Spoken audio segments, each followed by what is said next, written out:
much does fear play into preventing us from grasping perspective, though? Oh no, fear is everything.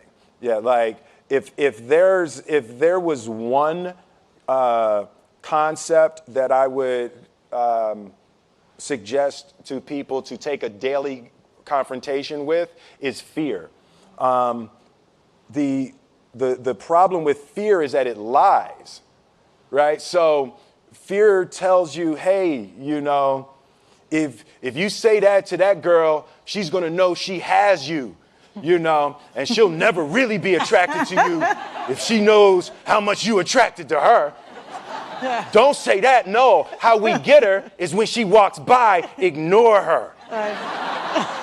Right, so You know, it's like, pop it on your shoulder. fear tells you dumb shit like that, right?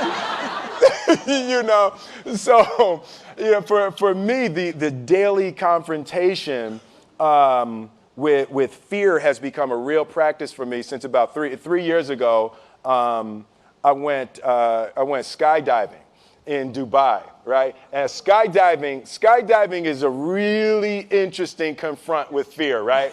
So I gotta stand up. I'm sorry, I gotta stand up. All right. So all your friends, what happens? You go out. I dropped my thing. Yeah. So what happens is you go out the night before and you take a drink with your friends, and somebody says, "Yeah, we should go skydiving tomorrow."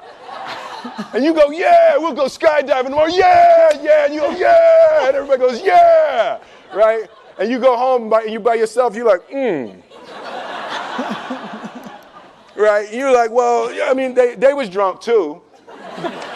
Right? So maybe they not, maybe, I mean, we don't have to go. We don't have to do it.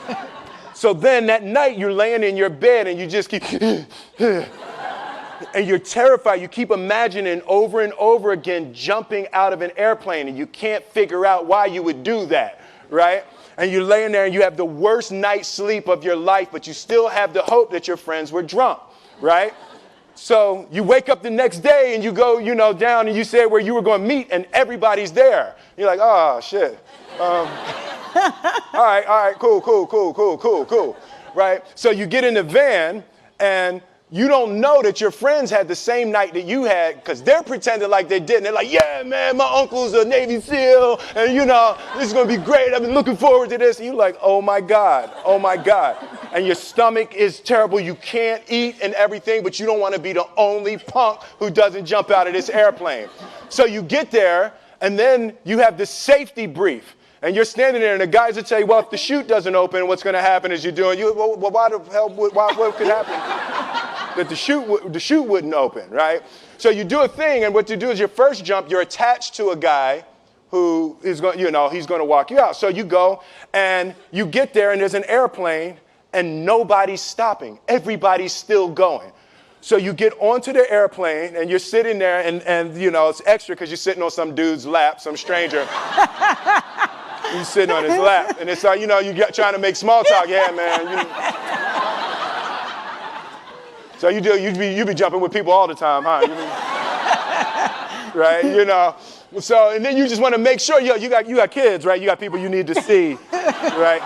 You just want to make sure he's serious, right? So you get in there. So everything's normal. So you fly and you go up to 14,000 feet, and you notice there's a light. It's red and it's yellow and green, right? So right now the light's red. So then you start thinking at some point the light's going to go green, but you don't know what's going to happen, right? And you wait, and it goes yellow, and the light goes green, and somebody opens the door, and in that moment you realize you've never been in a freaking airplane with the door open.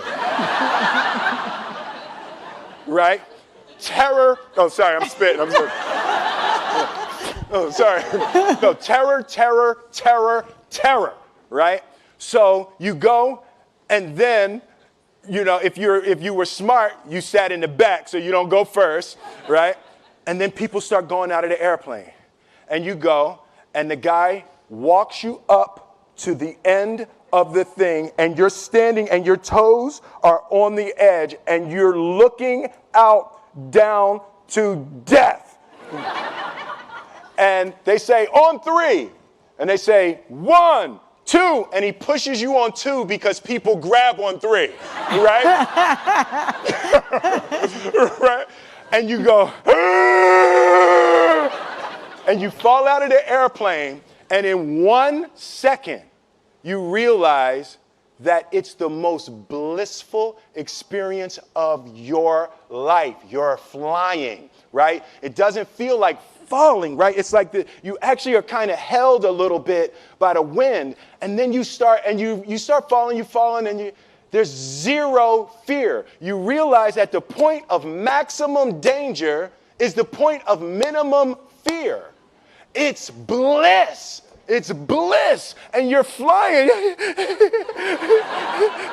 Right? And you're doing that. And then 20 seconds, 25 seconds, 40 seconds. And you have enough time to just kind of be like, oh, shit, that's that building. I like that one. Oh, you can see the ocean. Right? You start doing all of that. And the lesson for me was, why were you scared in your bed the night before? What do you need that fear for? Just don't go. Why are you scared in your bed 16 hours before you jump? Why are you scared in the car? Why could you not enjoy breakfast? What did you need that? The fear is fear of what? You're nowhere even near the airplane. Everything up to the stepping out, there's actually no reason to be scared. It only just ruins your day. You don't have to jump. And then in that moment, all of a sudden, where you should be terrified is the most blissful experience of your life. And God placed the best things in life on the other side of terror. On the other side of your maximum fear are all of the best things in life. You know? Mm-hmm. So that was sorry. So that was good. That was my experience with skydiving and fear. All right. All right. So practically speaking. But I didn't like that take. I'm going to do it again. Back to the top. I can sell that better. Oh, no. When you decide to do something like that, like how does it work practically? Do you call your wife and be like, I might be dead tomorrow. Right. No, but that's. But I made a drunk promise. Yeah, I made a drunk promise. Yeah. How about this? So I jumped. I had such a mystical, powerful, spiritual experience. I flew home and got my sons, and I went back, and 10 days later, my sons jumped, right? Yeah. Now, that was a little different. Oh, let's see, that makes me stand up, right? Because I'm scared, right? So Jaden went first, right? Jaden wants to do everything first. So I'm sitting there and I'm like, yeah, my sons are going to have this crazy experience. And then Jaden went out of the airplane. And I was like, Then my oldest son, Trey, goes up and he goes out of the airplane. And I was like, this could potentially be the worst display of African-American parenting in history. Right. I was like, both my sons just fell out of an airplane. Jumped. Right? Jumped. Right. Because I told them to. But again, the fear again. I was like, oh my God. So I told the dude, I was like, listen, I want to see them go out, but I also want to see them land. And he's like, no, it's cool. So this time we went out and we did the straight bullet, and I just went straight down past them. Right. It was like, and he's like, you good? Right, did the bullet straight past, pulled the chute late. Oh, sorry, this makes me spit. I'm sorry. Pulled the chute late, landed, and then videoed them coming down. But it was like, they had the same thing, the same experience with the fear. But that I'm telling you, the confrontation with fear is an absolute magical way of facing the things we have to do in this life. You know, forget security, live for experience, right? So with that, every morning when I get out of the bed, you know, I haven't fixed everything in the world yet, so there's always something to do.